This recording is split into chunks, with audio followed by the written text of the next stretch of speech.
Welcome to our Spotlight interview series. I'm your host Ananya. Here we bring the best filmmakers from all around the world, beyond commercial cinema. Today we have with us Javier Cutrona, a rising filmmaker from Argentina with a strong base in Ecuador as well, who has achieved excellence in various filmmaking formats, short film, feature film, and even music videos.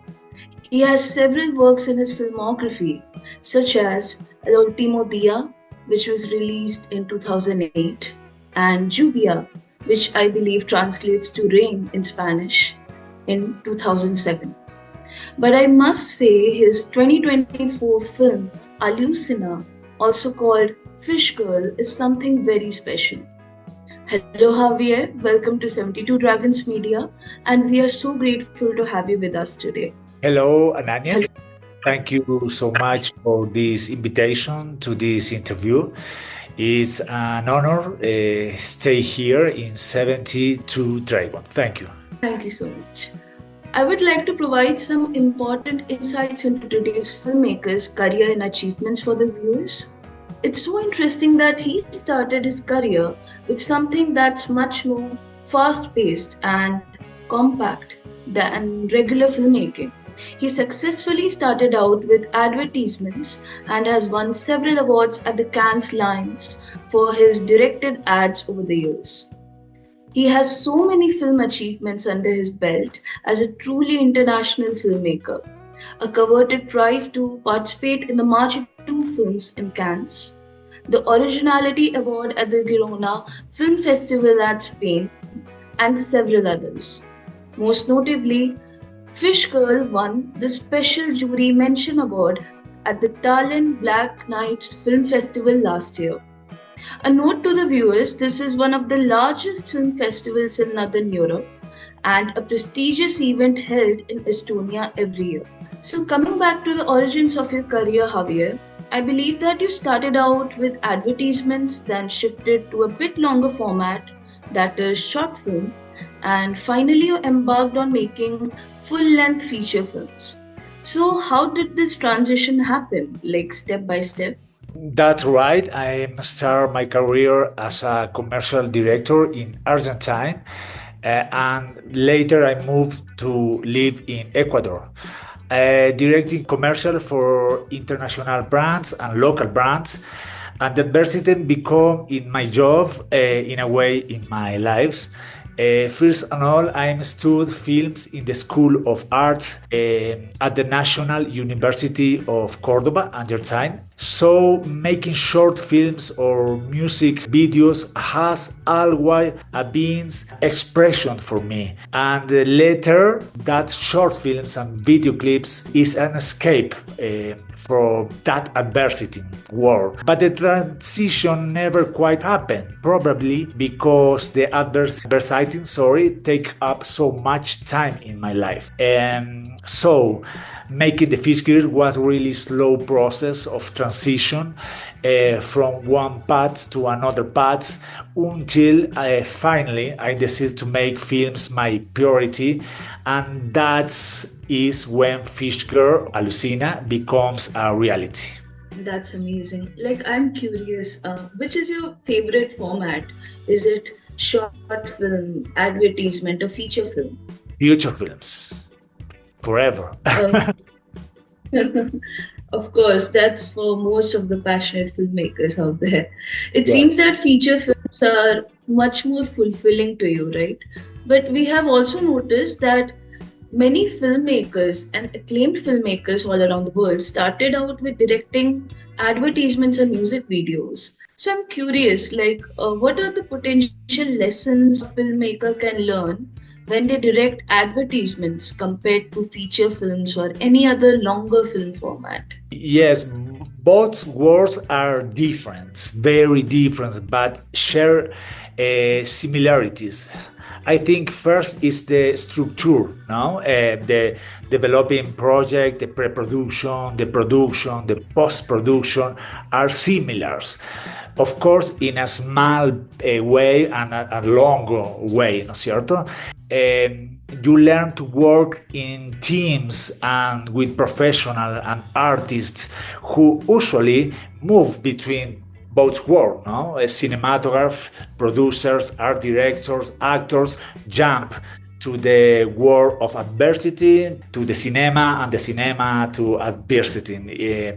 I think one of the most important things is you develop the instinct. No, the instinct is grow in the adversity. In adversity, everything move fast, very fast. You have no time for nothing. No, and there's a lot of pressure. I think you learn to manage the frustration. There is a lot of money invested in that small pieces, and you are responsible for all of it. Also, you learn to handle the different narrative and different genres, I think is called in English. Something the piece is comedy, something is drama, sometimes a short suspense piece. Adversity is a great tool for that minimal expression of a short storytelling. Telling a story, I think telling a story in 30 seconds, not why so easy. Yes. Because of course, advertisement is a much more commercial format, right? So there must be a pressure on you. But yes, you have directed advertisement for so many like huge brands also. So that's commendable. Yeah. Yes, and you work with side by side with a creative and the owner of the trade, and the decisions when something is good or not. Maybe it's not only my responsibility. No, the creative of the agency have a lot of power, like a director. So it's not same easy direct commercials. That's like really insightful for the viewers out there who are budding filmmakers, and they are trying to find different ways cracking into the film industry. Because you hail from Argentina, we observe that you share a very strong connection with Argentine cinema in terms of your passion for filmmaking. Would you like to share how your fascination with native films has grown over the years? Yes, Argentine cinema is, I think, is extraordinary.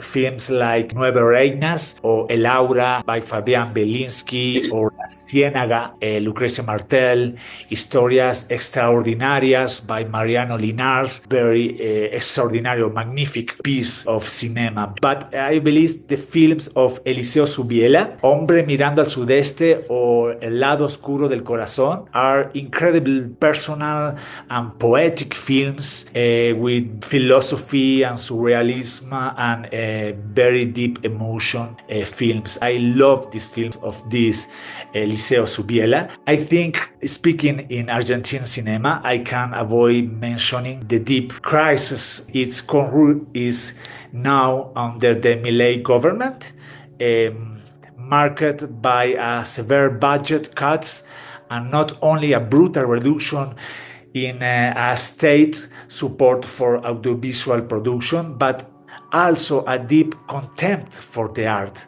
It's heartbreaking what is happening in Argentina now in this time with the Milei government. The movie is very hard. The filmmakers are very damaged for this government. I need to say this. Yes, yes. That's like a really important point to add, and thank you for adding that. Okay. I think there might be Spanish language speaking viewers in our audiences, and they would really appreciate to hear that. So, coming on to a film of yours that I'm really excited to discuss, Fishgirl definitely seems like the defining moment in your career yet. It's sentimental for audiences who feel too different in the conventional society. I couldn't help but feel, does the film have a personal story behind it? Like, what's the story behind the making of Fish Girl? I believe my son, Francisco, taught me to see the life from different perspective. He helped me understand that not everything is perceived through the five senses and not everything is expressed through the learned language. My son has autism and that label or that diagnosis does not define him, not at all.